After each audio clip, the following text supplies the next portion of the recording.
Dans cette émission sur les sciences occultes, nous abordons le talisman de la main de gloire, également connu sous les noms de main ensorcelée ou chandelle du voleur. Ce talisman est réputé pour son pouvoir stupéfiant, mais ses origines restent mystérieuses. Les mains ensorcelées étaient déjà utilisées dans l'Antiquité, et il est possible que les peintures de mains retrouvées dans les grottes préhistoriques soient leurs ancêtres.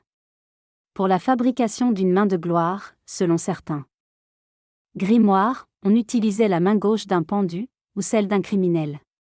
Elle était ensuite enveloppée dans un linge funéraire avant d'être placée dans un pot en terre contenant du sel, du salpêtre, du zima et du poivre pulvérisé. Après 15 jours, la main était exposée au soleil jusqu'à ce qu'elle soit parfaitement desséchée. On utilisait ensuite cette main comme chandelier pour tenir allumée une chandelle spéciale fabriquée à base de graisse de pendu, cire vierge et sésame de Laponie. Il existe plusieurs variantes de cette recette, certaines impliquant l'utilisation des cheveux du pendu ou la flamme des doigts de la main ensorcelée. La main de gloire est une pratique occulte utilisée par les voleurs pour accomplir leurs méfaits en toute discrétion.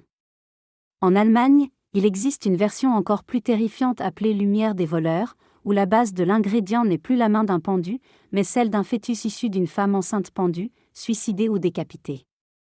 Cette version est considérée comme plus puissante et réutilisable. La main de gloire avait le pouvoir de pétrifier ou de stupéfier les habitants d'une maison ou toute personne à qui elle était présentée. Cela permettait aux voleurs de commettre leurs méfaits en toute tranquillité. Elle était également utilisée comme une sorte de détecteur de trésors, crépitant à son approche. Cependant, il existait des moyens de se prémunir contre la magie de la main de gloire.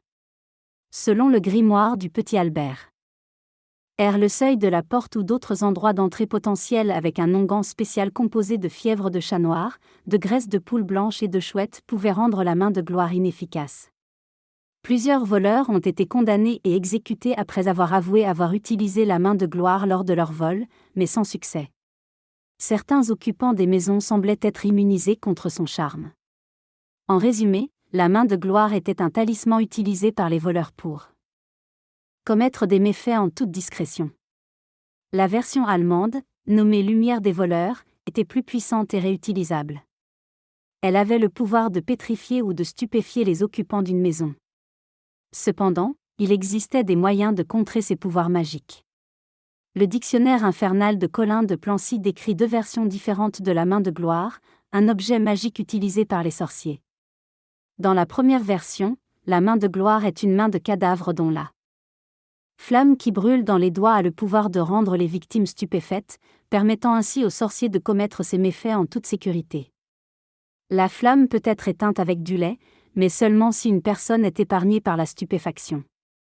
Dans la deuxième version, la main de gloire est un petit animal en forme de serpent qui, une fois pactisé avec, peut générer de l'argent ou de l'or.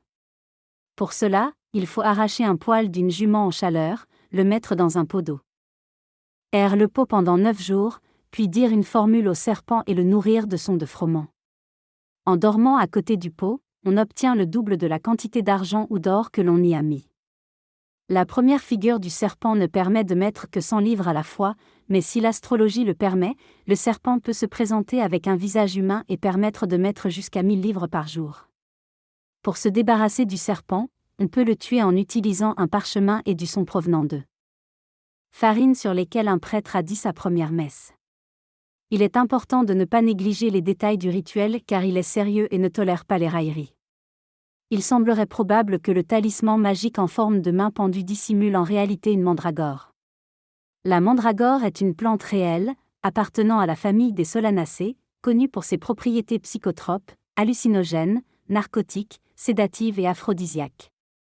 Elle pousse principalement dans le bassin méditerranéen, notamment dans des endroits dépourvus d'activité humaine, comme les ruines ou les cimetières. Cette plante a été utilisée à des fins médicales dans l'Antiquité et au Moyen Âge, mais elle est également associée à la sorcellerie et à de nombreuses légendes. Dans certaines croyances, la mandragore était considérée comme un substitut magique pour détourner une maladie d'un individu. Au Moyen Âge, on pensait que la mandragore ne poussait qu'au pied des gibets, nourris par les condamnés. Pendu. La plante aurait la particularité de générer un cri strident lorsqu'elle était arrachée, pouvant causer la folie voire la mort si on ne se protégeait pas les oreilles avec de la cire. Les sorciers utilisaient la mandragore comme onguent pour entrer en transe et participer au sabbat des sorcières. L'utilisation de la mandragore était considérée comme une preuve d'activité sorcière et de pacte avec le diable. En comparant la main de gloire et la mandragore en tant que plante magique, on observe qu'elles ont des effets similaires sur le sommeil et l'état de transe, mais leurs origines et leur mode d'utilisation diffèrent. La gloire est une déformation populaire de la mandragore. Selon la légende, une mandragore récoltée sous le corps d'un pendu est placée dans un pot en terre, exposée au soleil puis brûlée comme une chandelle afin de libérer ses pouvoirs psychotropes. Les voleurs utiliseraient cette mandragore transformée en talisman pour commettre leur larcin, rendant les propriétaires des lieux dans un état hallucinatoire et incapables de comprendre ou d'identifier les cambrioleurs. Ainsi, la main de gloire serait une référence à cette mandragore utilisée par les voleurs dans le langage populaire. On retrouve des références à la main de gloire dans la fiction, notamment dans les nouvelles aventures de Sabrina, la série Constantine ou le film The Wicker Man. Il existe de nombreuses références à la main de gloire dans différents domaines tels que le cinéma, la littérature, la musique, les jeux vidéo, etc.